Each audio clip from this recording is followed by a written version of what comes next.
Olá, irmãos, bom dia. Deus abençoe a vida de cada um. E eu vou estar dando continuidade, no compartilhamento da palavra.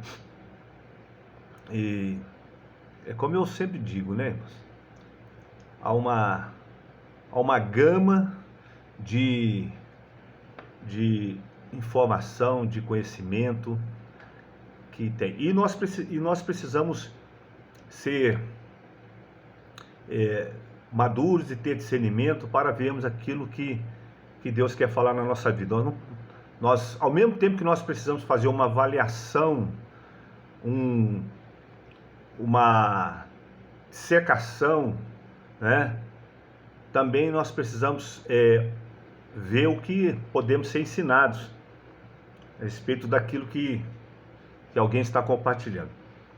E o meu compartilhar, eu não estou aqui para desprezar, falar de alguém, dizer a respeito disso, a respeito daquilo. Cada um tem a sua vida com Deus, cada um sabe do seu coração, mesmo se aquilo que nós fazemos com boa intenção no nosso coração, e até com sinceridade no nosso coração, mas que às vezes podemos fazer fora do plano, fora do desenho de Deus, por algum motivo, saímos fora do desenho de Deus, isso aí é Deus que vai fazer as devidas apurações, O que eu quero falar é contra o sistema. O que eu quero lutar é contra o sistema que hoje existe na congregação, na igreja. E é esse sistema morto, esse sistema que nós vemos que ele funciona, ele está aí porque ele tem que estar, mas ele não produz, porque a nossa valorização muitas vezes está naquilo que eu faço, na quantidade de obras que eu faço. Isso muitas vezes é enxergado como uma pessoa espiritual, como uma pessoa que está andando com Deus. Ela tem que fazer alguma coisa para ela poder ser enxergada como alguém que serve a Deus, como alguém que é espiritual. Mas a visão de Deus é outra. A visão de Deus está na obra que Ele faz na nossa vida. Então, obra, no contexto bíblico, é aquilo que o Espírito Santo está realizando na nossa vida. Bom, sem muitas delongas, eu vou ler aqui uma palavra aqui que está em Coríntios. Eu tenho meu estudo aqui, mas vou ler aqui na Bíblia mesmo. E vamos falar um pouquinho sobre algo importante. Coríntios capítulo 1, versículo 10, está escrito assim: rogo-vos, irmãos, em nome do Senhor Jesus Cristo, que sejais concordes no falar e que não haja dissensões entre vós. Antes, sejais unidos no mesmo pensamento e no mesmo parecer. Pois a respeito de vós, irmãos meus, fui informado pelos da família de Cloe que há contendas entre vós. Quero dizer com isso que cada um de vós diz: eu sou de Paulo, ou eu de Apolo, ou eu de Cefas, ou eu de Cristo. Será que Cristo está dividido? Foi Paulo crucificado por amor de vós, ou fostes vós batizados em nome de Paulo? Dou graças a Deus que nenhum de vós batizei, senão a Crispo e Gaio. Aqui, irmãos, nessas palavras, Paulo deixa uma coisa muito importante, porque ele mostra aqui nessa palavra aqui a estrutura da igreja. O que é uma estrutura? Uma estrutura é aquela disposição, e ordem dos elementos que são essenciais, que constituem esse corpo, ou seja, é aquilo que sustenta alguma coisa. Então, onde nas escrituras, existe algum mandamento, veja bem o que eu estou falando, aonde nas escrituras existe mandamentos para que um homem seja líder espiritual e autoridade sobre a igreja local. Não tem. Nós sempre vamos ver a estrutura da igreja constituída em um corpo, em elementos desse corpo. Então, Paulo lá em Atos capítulo 3, 22, ele fala assim: porque Moisés disse aos pais, o Senhor vosso Deus vos levantará entre vossos irmãos um profeta semelhante a mim, e a ele ouvireis em tudo quanto vos disser. E no capítulo de Atos também 7, ele fala assim: este é aquele Moisés que disse aos filhos de Israel, o Senhor vosso Deus vos levantará dentre os vossos irmãos um profeta como eu, a ele ouvireis. Então veja que o modelo que seguiu o êxodo foi assim: o pai que está sobre Moisés, que está sobre Israel. O modelo que segue a Jesus, o pai que está sobre Yeshua, está sobre Jesus, que está sobre a igreja. Então, não é um modelo, o pai, Yeshua, o pastor e depois a igreja. Então, esse não é o modelo. E esse é o modelo que nós vemos hoje. Jesus, Paulo, né? Quando eu falo Jesus, a gente cita a vida de Paulo, cita a vida dos discípulos, porque eles estavam tão entronizados, que é a mesma coisa, né? De certa forma, na ligação espiritual. Então, Paulo, ele fala em Coríntios, ele fala assim: mas quero que saibais que Cristo é a cabeça de todo homem, e o homem a cabeça da mulher, e Deus a cabeça de Cristo. Então, o Pai, Deus, Jesus, cobertura, e a igreja. Então, em João capítulo 14, versículo 10, ele fala assim: não crês tu que eu estou no Pai e que o Pai está em mim? As palavras que eu vos digo, não as digo de mim mesmo, mas o Pai que está em mim é quem faz as obras. Opa! É eu que faço as obras, é a quantidade de obras que qualifica que a minha vida é espiritual, que eu estou caminhando com o Senhor? Não, é aquele que faz as obras em nós. Então, quando uma pessoa se coloca entre Yeshua, entre Jesus e o corpo, isso é um problema grave. Porque a estrutura da igreja, ela não é baseada dessa forma. Então, em Atos, né, capítulo 14, versículo 3, diz assim: e havendo-lhes os apóstolos, por comum consentimento, eleito anciãos, plural, irmãos, veja lá a palavra, eleito anciãos, plural, em cada igreja, singular.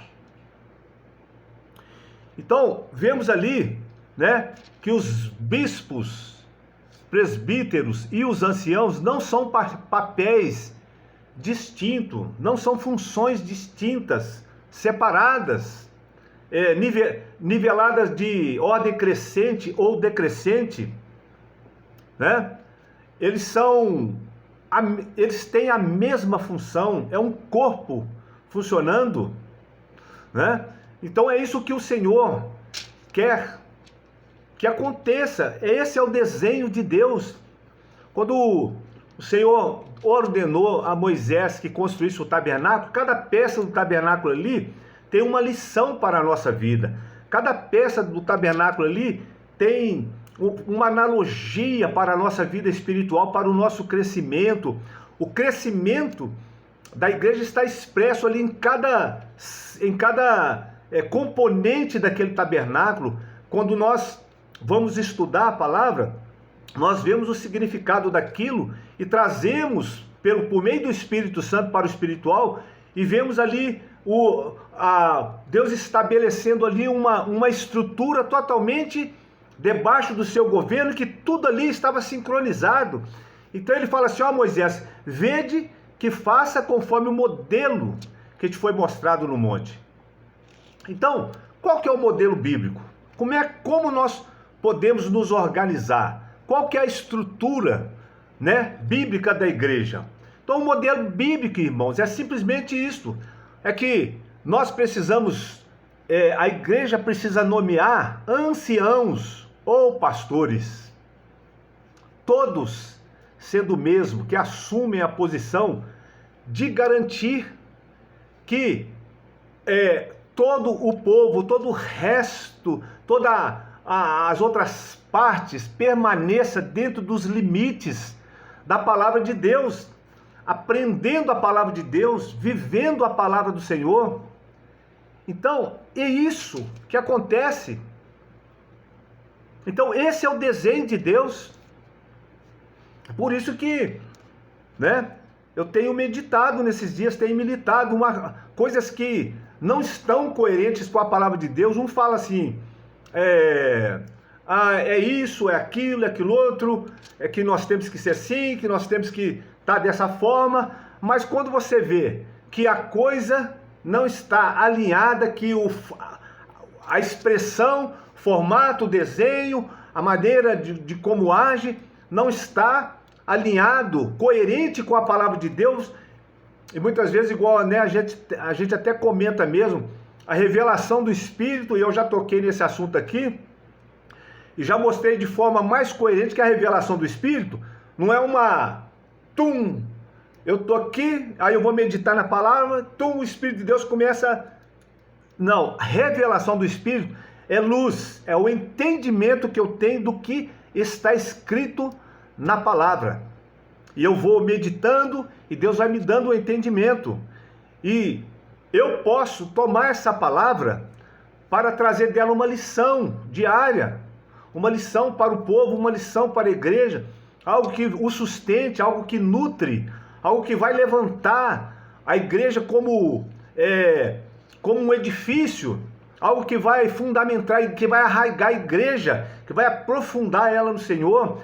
Então, o Espírito Santo, ele ilumina a minha mente para que eu possa compreender.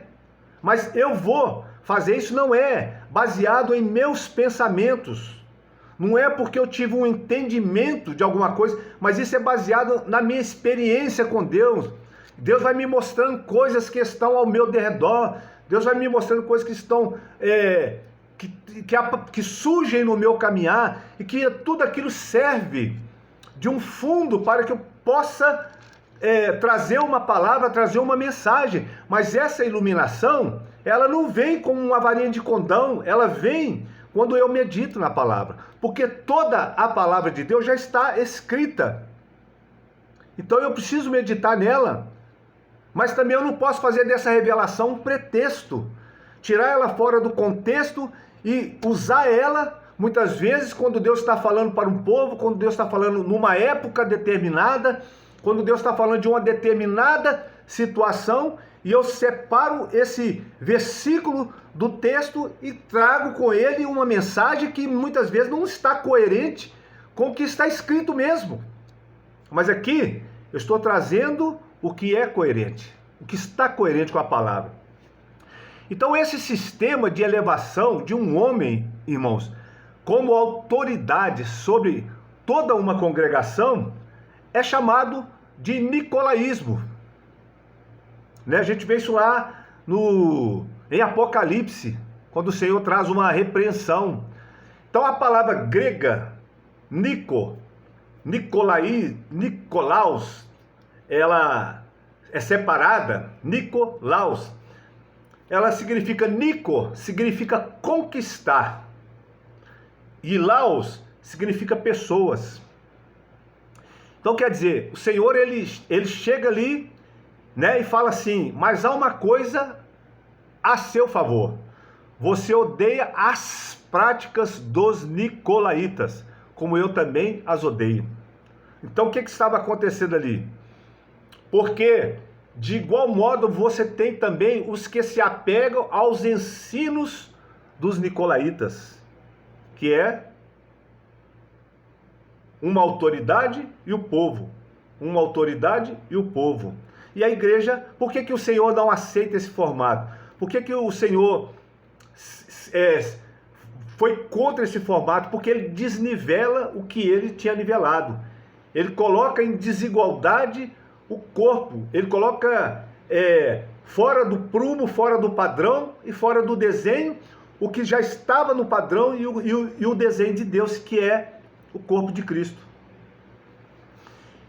Então, Mateus capítulo 20, versículo 25, Jesus fala assim: chamando-os para junto de si, disse: bem sabeis, pelos príncipes dos gentios são estes dominados, e que os grandes exercem autoridade sobre eles. Veja como Jesus reprova isso. Você lembra quando os discípulos estavam brigando? Sei, o que é o maior? Quem que é o maior no reino dos céus?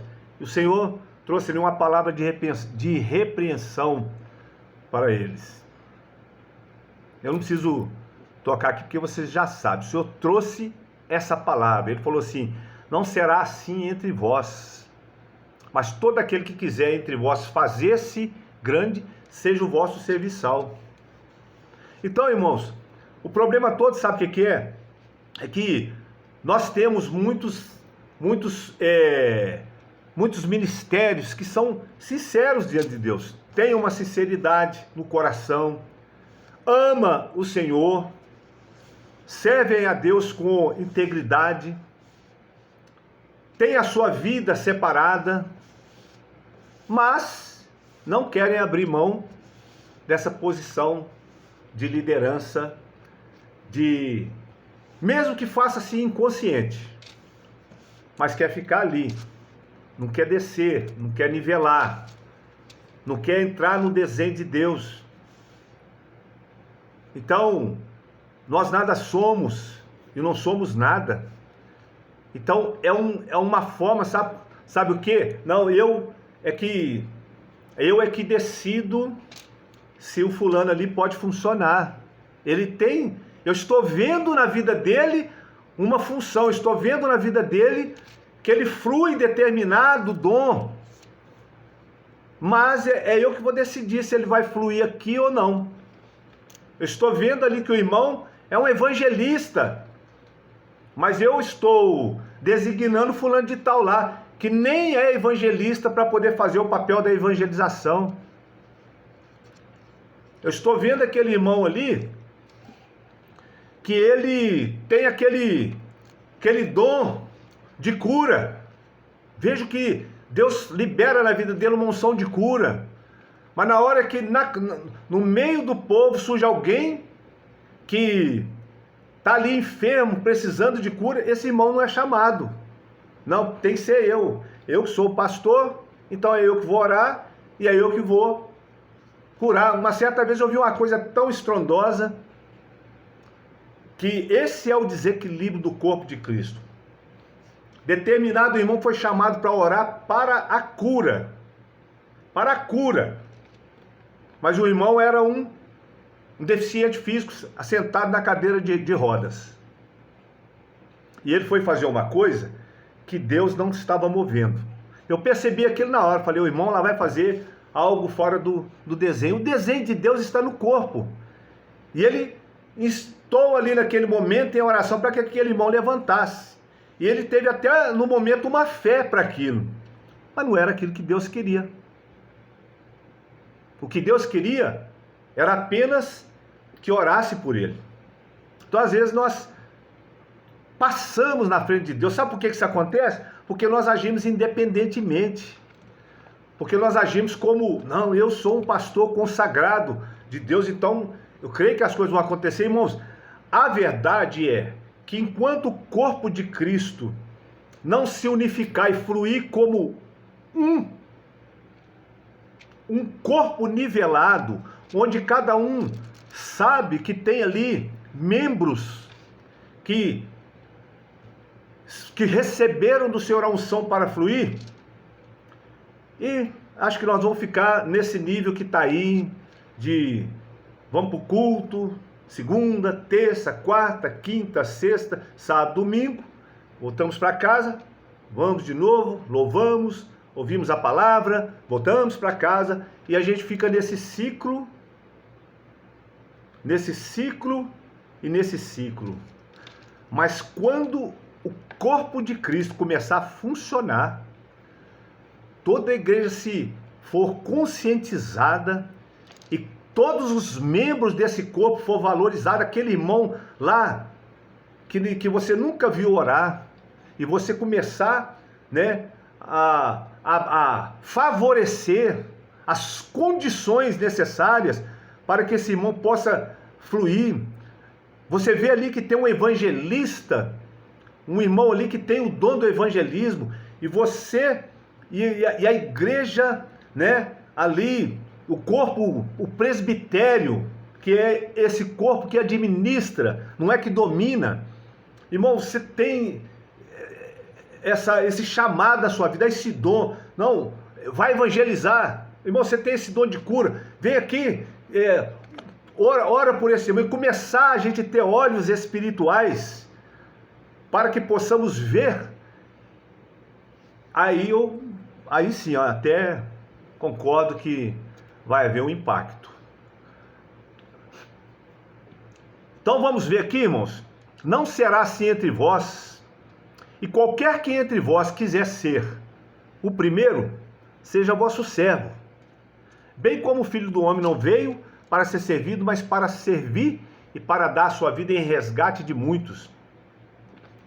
Então nós vemos aqui que Paulo, ele mostra bem detalhado no que nós chamamos de Novo Testamento. A igreja local, irmãos, ela deve ter apenas um grupo de anciãos, não é um pastor principal. Eu prego contra isso, vou pregar contra isso. Eu tenho esse gemido no meu coração, porque eu tenho esse entendimento. Eu não quero ser nunca um líder de uma igreja, mas eu quero estar trabalhando juntamente com todos aqueles que têm revelação do meu ministério, têm revelação do chamado na minha vida, têm revelação daquilo que Deus fez na vida do outro, e a gente começar a sair desse casulo e começarmos a fluir em Cristo. E você como eu disse, você é a mão, e aqui tem essa junção que favorece as condições para você mexer. Tem aqui essa parte, e irmãos, isso é tremendo, e aí a boca precisa se alimentar. Então todos esses membros aqui favorecem a condição para que essa mão pegue um alimento e leve até a boca, e nutre, sustente.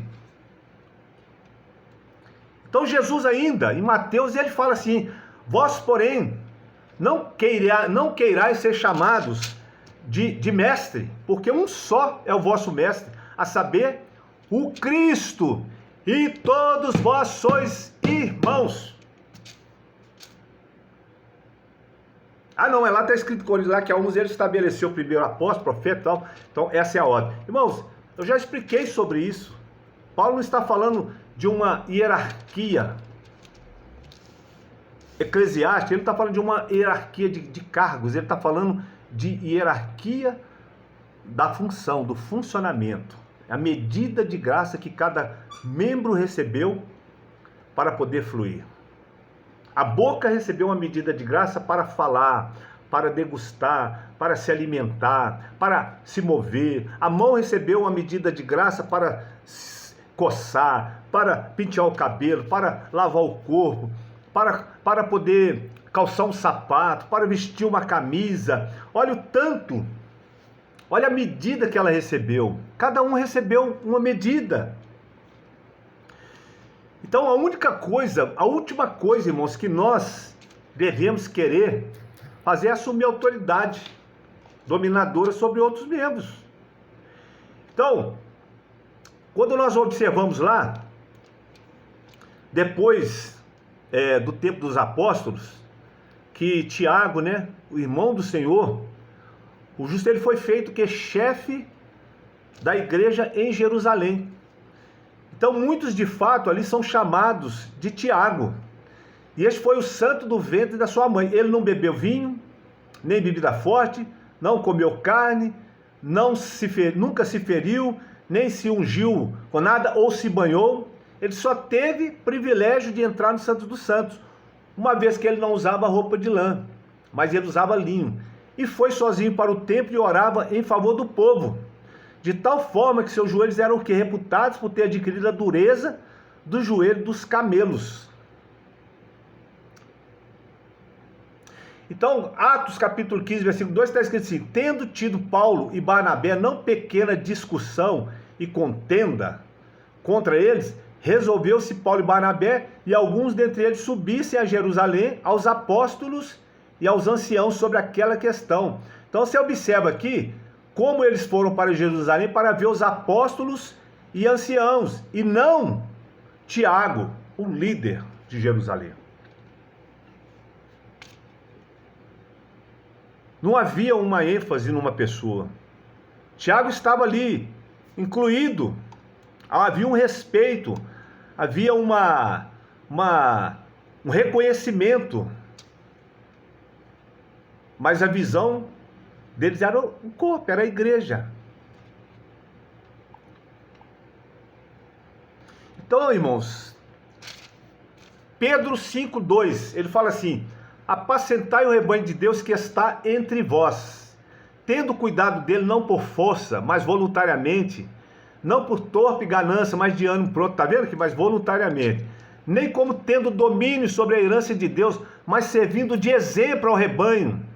E quando aparecer o sumo pastor, alcançareis a incorruptível coroa da glória. Os deveres dos anciãos são simples, é ensinar e corrigir, ensinar e corrigir. Não é um líder de ancião, ou um pastor principal, ou uma autoridade dominante no ensino da correção. Agora eu pergunto, eu estou tendo uma revelação, ou estou falando apenas o que é coerente, que está escrito na palavra que nos foi deixada? Yeshua é a cabeça do modelo da igreja, que foi tipificado lá por Moisés. Não há outro líder, senão aquele que foi crucificado. Então, quando nós começarmos a exercer uma autoridade que está além da palavra de Deus, nós estamos buscando ser outra coisa. E acabamos, no decorrer do tempo, exercendo a nossa própria autoridade, algo que Jesus nem se atreveu a fazer, podendo ele fazer. Então, irmãos, que Deus nos abençoe. Eu vou estar dando sequência nesse ensino, nessa palavra, porque eu creio que é isso que é o desenho de Deus. Há uma trombeta que vai estar tocando nesses dias, não é só eu, outros ministérios também têm falado, porque é uma hora de despertarmos, é uma hora de vermos que Deus quer da nossa vida. Eu acredito que nós temos aí muita falácia, muita pregação. Prega sobre isso, prega sobre aquilo. E toda pregação é boa, nós devemos ouvir, nós devemos tirar um proveito ali, mas nós precisamos, de fato, voltarmos ao desenho que o Senhor deixou como a estrutura verdadeira da igreja. Em nome de Jesus. Deus abençoe.